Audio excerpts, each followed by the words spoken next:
Genesis chapter 30, verse 14 through verse 24. And Reuben went in the days of wheat harvest, and found mandrakes in the field, and brought them unto his mother Leah. Then Rachel said to Leah, Give me, I pray thee, of thy son's mandrakes. And she said unto her, Is it a small matter that thou hast taken my husband? And wouldest thou take away my son's mandrakes also? And Rachel said, Therefore he shall lie with thee tonight for thy son's mandrakes. And Jacob came out of the field in the evening, and Leah went out to meet him, and said, Thou must come in unto me, for surely I have hired thee with my son's mandrakes. And he lay with her that night. And God hearkened unto Leah, and she conceived, and bare Jacob the fifth son. And Leah said, God hath given me my hire, because I have given my maiden to my husband. And she called his name Issachar. And Leah conceived again, and bare Jacob the sixth son. And Leah said, God hath endued me with a good dowry. Now will my husband dwell with me, because I have borne him 6 sons. And she called his name Zebulun. And afterward she bare a daughter, and called her name Dinah. And God remembered Rachel, and God hearkened to her, and opened her womb, and she conceived, and bare a son, and said, God hath taken away my reproach. And she called his name Joseph, and said, The Lord shall add to me another son. Here is Leah fruitful again, after she had, for some time, left off bearing Jacob. It should seem associated more with Rachel than with Leah. The law of Moses supposes it a common case that, if a man had 2 wives, one would be beloved, and the other hated. Deuteronomy chapter 21, verse 15.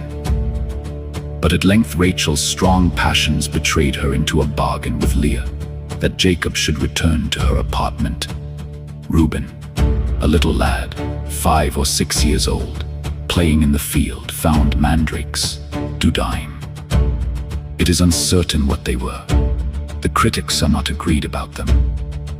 We are sure they were some rarities, either fruits or flowers that were very pleasant to the smell. Song of Solomon chapter 7, verse 13. Note, the God of nature has provided, not only for our necessities, but for our delights. There are products of the earth in the exposed fields, as well as in the planted protected gardens, that are very valuable and useful. How plentifully is nature's house furnished, and her table spread. Her precious fruits offer themselves to be gathered by the hands of little children. It is a laudable custom of the devout Jews, when they find pleasure, suppose in eating an apple, to lift up their hearts and say, Blessed be he that made this fruit pleasant, or in smelling a flower, Blessed be he that made this flower sweet. Some think these mandrakes were jessamine flowers.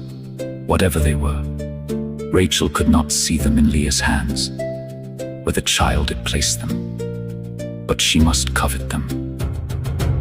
She cannot bear the want of these pretty flowers, but will purchase them at any rate. Note, there may be great sin and folly in the inordinate desire of a small thing. Leah takes this advantage, as Jacob had of Esau's coveting his red pottage, to obtain that which was justly due to her, but to which Rachel would not otherwise have consented. Note, strong passions often thwart one another, and those cannot but be continually uneasy that are hurried on by them.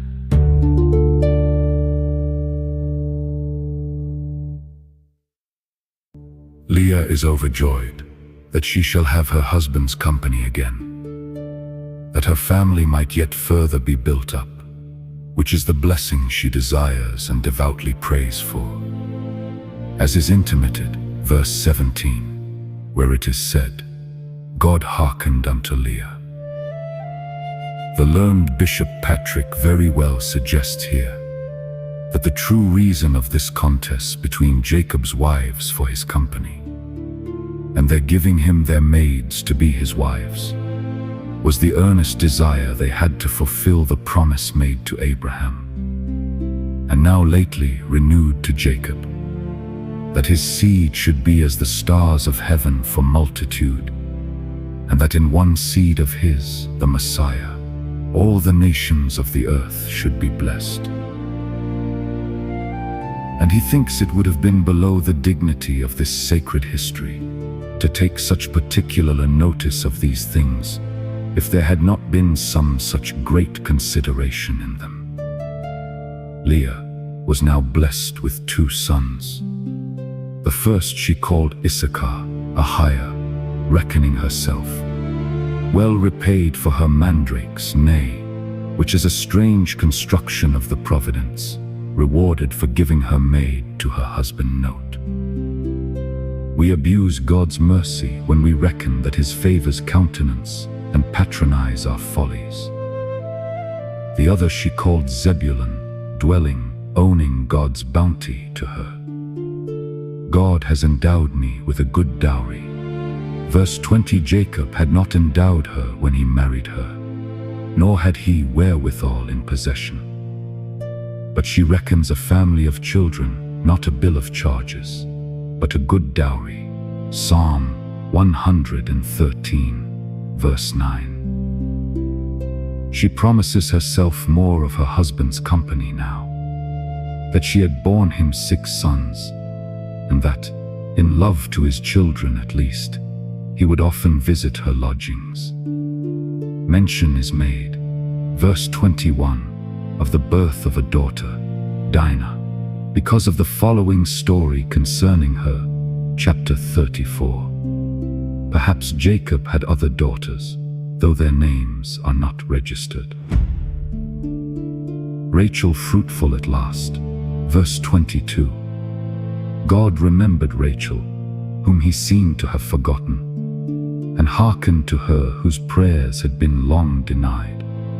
And then she bore a son. Note: as God justly denies the mercy we have been inordinately desirous of, so sometimes he graciously grants at length that which we have long waited for.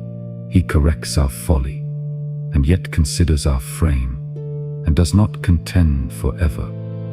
Rachel called her son Joseph, which in Hebrew is akin to 2 words of a contrary signification.